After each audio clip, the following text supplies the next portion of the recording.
Hello everybody, this is Complacent Badger and I'm with... Sierra Kilo, greetings. And we are watching the Nordic Kneecappers and the Coarse Heirs. Nice. So this is week 2, a replay of the same teams. Mm-hmm. I, being the coach of the Nordic Kneecappers, will show you exactly why I don't have any room to be telling anybody about anything as I commentate on Blood Bowl, because I got my ass handed to me here. So I believe it was a 1-1 tie, game 1, and we'll show you how this one turns out. And this is why I still have a pedestal to stand on, because I don't play. I can just tell. Right? I can tell everybody else how terrible they are and how awesome I am because I don't do anything. So, you know, that standard guy at the comic book shop who talks about how awesome he is but never does anything. Perfect. Yeah, it's way better. I always dreamed of being that guy. Congratulations, man. You've achieved your dream. I made it, man. I made it. Yep. So we got, man, I have that Yeti. I am so scared of him. Yeah. And not even because of what he does, just disturbing presence. Just like, yeah, he's 150,000 gold disturbing presence machine. That's really what he is, because if I'm not mistaken, game 1 and game 2, this game, I was yelling about Brett quite a bit because Brett doesn't always like to play. Yeah. For anybody who maybe is under a rock when it comes to this, or this is your first video for whatever reason, if you just randomly came upon this station, I don't like big guys. Mostly comes from doing an entire season by playing goblins. Yeah. But I don't like big guys. They're terrible. They do nothing right, and the best part about them is that they are strength 5 and they stand there. Yeah, that's pretty much what he did for a lot of this game. I got a lot more use out of him later. If you remember, I only bought him because at the end of last league, I had so much money, I was like, I can't. Wow, really? I have to just get it. Fine, right? He just knocks you out immediately? Yeah, no big deal. Strong. So it kind of sets the tone for this entire game. He took 3 of your rerolls and got a wizard. Right. And this is a brand new team. And rolled double 6s on his first pen. However, you did return the favor with a knockout, so I feel like that's fair. Pretty good, huh? But the both down attacker down. Yeah. And if I'm not mistaken, you opted not to reroll, right? Oh no, you opted not to reroll. I see. I opted not to reroll. Okay. I've got 1, and I'm sure I'm going to do something worse later. Yeah, and you had a fairly good defense. You had at least 1 guy painted on each guy, so I get that. Yep, I was not at a disadvantage for players. I didn't have a really strong need to move anybody else, so leave it as is. Nerves of steel, no big deal. Yeah. Off me. Yeah. On that one, I probably would have tried, and I can't really remember the formation that it was, so this is probably not very helpful, but I probably would have tried to paint the thrower a little bit before going for that blitz with puppy dog face. Right. Mostly just because he doesn't have block. Yeah, that's the thing that I'm learning. I learned after this. I've watched this video myself and kind of gone, that's right. Because I was stymied. The first game and the second game, I didn't know how to deal with it. Because he puts the guy there, I mark him, and then he does whatever he wants. Catches the ball, you know, perfect throw every time. Nice. Interception every time. Ooh, wow, you're getting really lucky on these pens now. I shouldn't say lucky. They are armor value 7, and you do have Mighty Blow, so. That Mighty Blow is a big deal. Yeah. Unfortunately, with the normal elf team, standard conventions of mark 'em with a guy doesn't work because of the nerves of steel. You're basically not putting. Oh my! Is this? Shut up, Brett. Brett just decided that guy didn't need to be alive anymore. Rigor just got rigor mortis. Outstanding, huh? Yeah, it's in poor taste. So doing the partial cage here, it still works because you have the lane blocked with carry Nordic Sun. Right. So that's kind of a little more of an advanced move where I knew I didn't need a guy in that back corner. Mm-hmm. So don't waste that player there. Ooh. Failing the going for it, and it looks like opt not to reroll. I guess he felt comfortable with his position.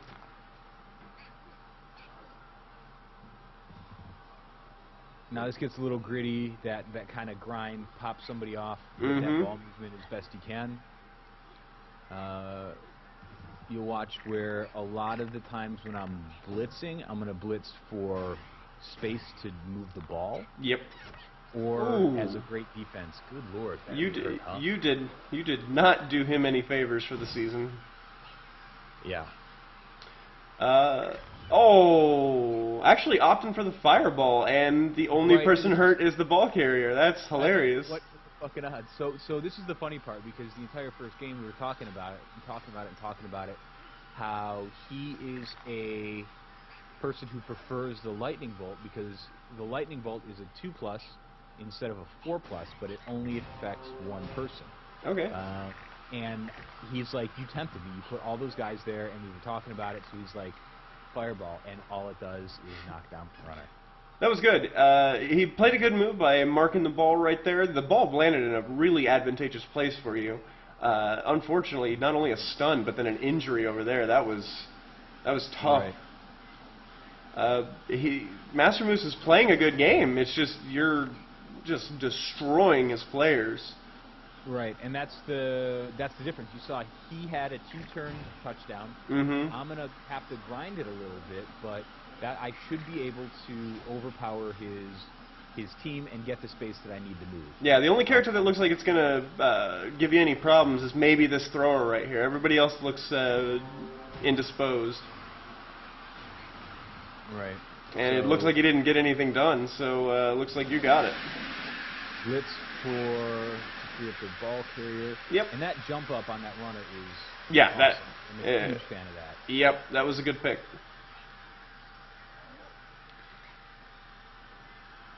All right, so that was a really good turn. It showed, well, the whole half really was good. It showed the strength of the Elves, being able to pass and really don't care about your guys' presence, and then the Nordic Sun clan showing how they play Blood Bowl.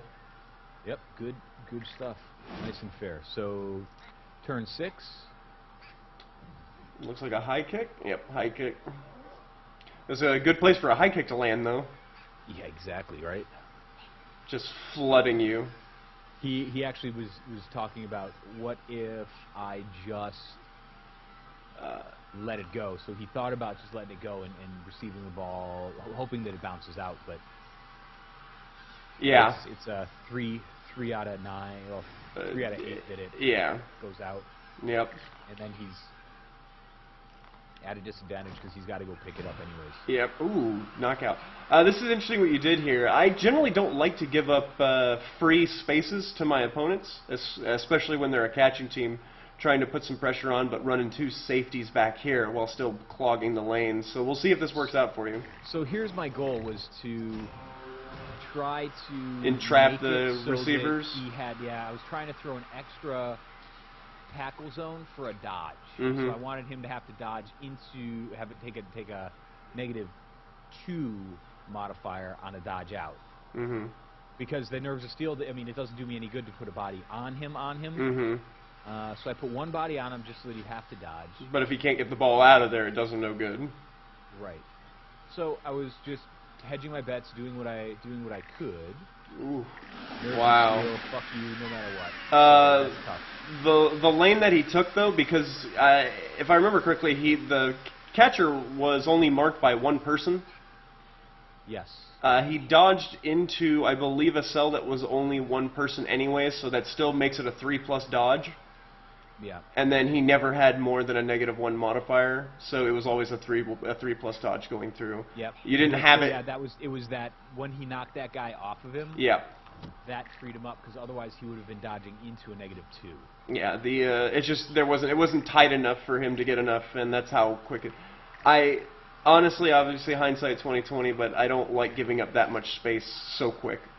I would rather them force me onto the back foot while I have 2 safeties, because if they mess up and drop, then I can keep pushing forward, and they don't have it. Because once the Elves get into the backfield, if they're back there in numbers like 3 or more, you are probably not going to stop it. And if you just let them back there, it's probably going to happen. Yeah, my thought process was keep them in front of me and know where they're going to go, so I kind of went to the extent that they were going to go. And I would have... I think that next time I'd move up 2 spaces on all of my guys, hoping they wouldn't get behind me, but at the same time. Nice. I mean, not very fruitful, but oh, well, that was awesome. So yeah, 2-1. That's got to be the highest scoring that we've seen this season yet in a single game. In a single half, I should say. That's true, because I think it was 1-1 or 2-2 for us last time. Yeah, no score has gone over 4 in general, but I don't think those scores were all done in one half. Yeah.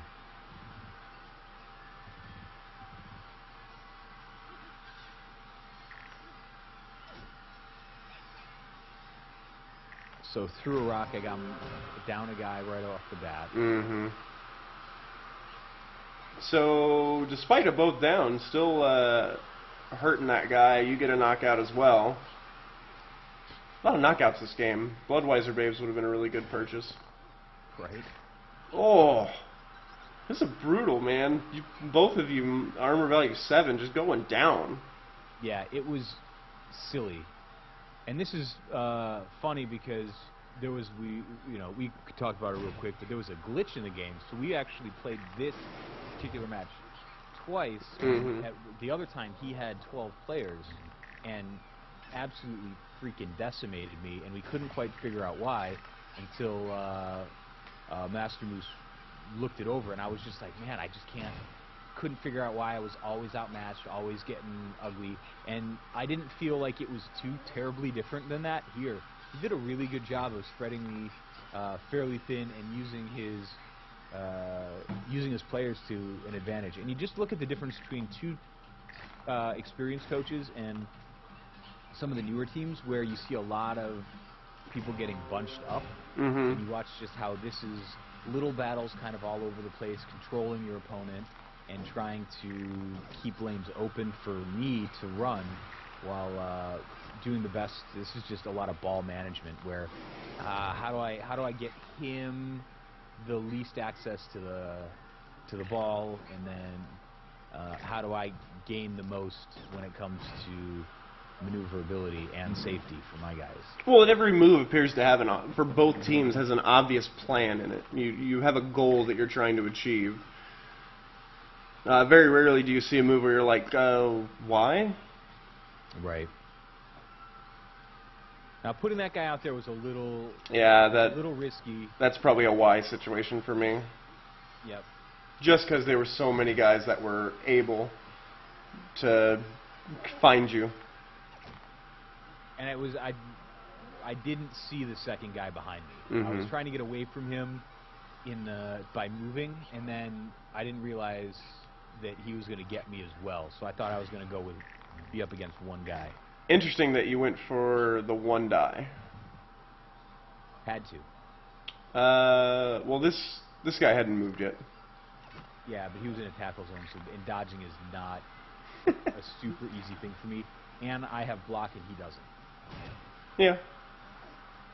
And that makes it worth it for me in that particular case.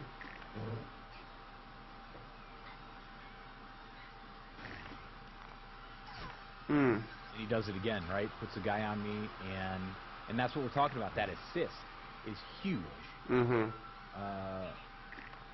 we've mentioned that in other videos where somebody will use a blitz for a 1 die in that situation when there's an availability of a second player. Yeah, but I think you got him with that werewolf right there, unless he rolls terribly. He does not. And then follow up to cover. Yep. And that's... You know what? Honestly, with how upsetting these characters are, I might have actually gone for the going for it to cover that ball. Yeah. Just because you're so close to this touchdown as well.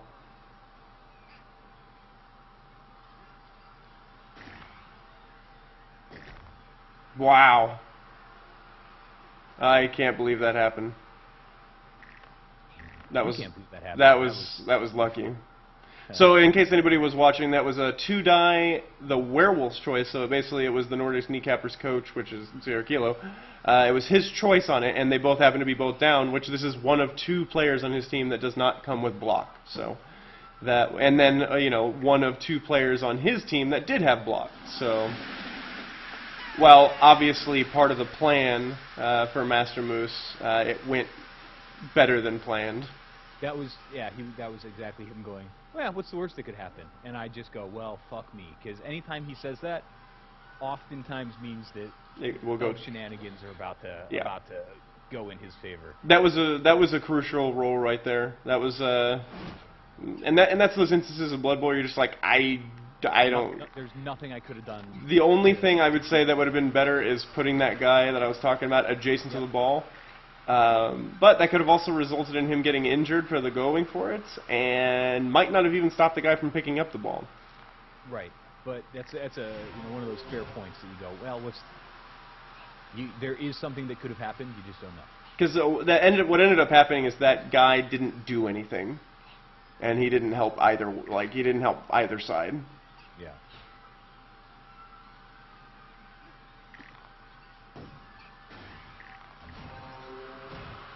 Wow. And this just kind of gets a little bit silly. I'm fairly frustrated and just throwing the ball a little bit because why not? Mm-hmm. And, 1-star player point's 1-star player point. Plus, it's not in a situation where I'm at a huge risk of... Well, that actually worked out for you. That was weird. I thought you were going to push him out, but the both down did not help, but you actually injured him. So, star player points. And you leveled him up. Good job. What up? I definitely got some levels after this. It was pretty good. Yeah, for what it looked like in this game is that you made maybe 2 or 3 mistakes that he just capitalized on so well. Right, and that's what he does. He doesn't make mistakes, and he makes you pay for it if you make a mistake. And that's something that you don't get with nice. Other players. Get those 2-star player points for the interception. And the INT, right? Mm-hmm. Waiting on that for a while. I even have a guy with pass block, and I've been misusing it against him. Mm-hmm. I've been trying to actually intercept instead of put him, if I have the ability to put him on the thrower and give the thrower a -1 modifier, because he does not have Nerves of Steel. The only suggestions that I give to you, SK, is probably to, I don't know, maybe try a little bit more focus. It gets frustrating, especially playing against Elves, so I understand. But just don't forget your fundamentals. Yep. And yeah, that's it. And then Master Moose, I probably don't have anything for you. That was a pretty flawless game. Just quit with the fucking shenanigans before I fly to where you are and show you what frenzy looks like. Sorry. For any suggestions, just let the Wookiee win. Is the only suggestion I have for you. That was a good match. It was nice to play him twice in a row early in the season. Yes, before he gets leveled. Right. That'll be pretty good. So I do believe that Brett gets his Claw and Mighty Blow after this. Excellent. Hey, and it looks like you got a level up of him too, the Cole. It looks like it should have gone up to 16 unless it already shows the increase, but... I think that shows the increase. Okay. And then... no, it can't, because his catcher would have had 8, so I think he actually leveled for you. I think I had three players level, so I think I had 5 players level in the first 2 games. Okay. So, that was pretty good. Oof. Those are your dead people from the past. Anyways, it's getting late. All right. Thanks everybody for watching, and as always, this is Blood Bowl. I'm Complacent Badger. I'm Sierra Kilo. Have a good night. Have a night.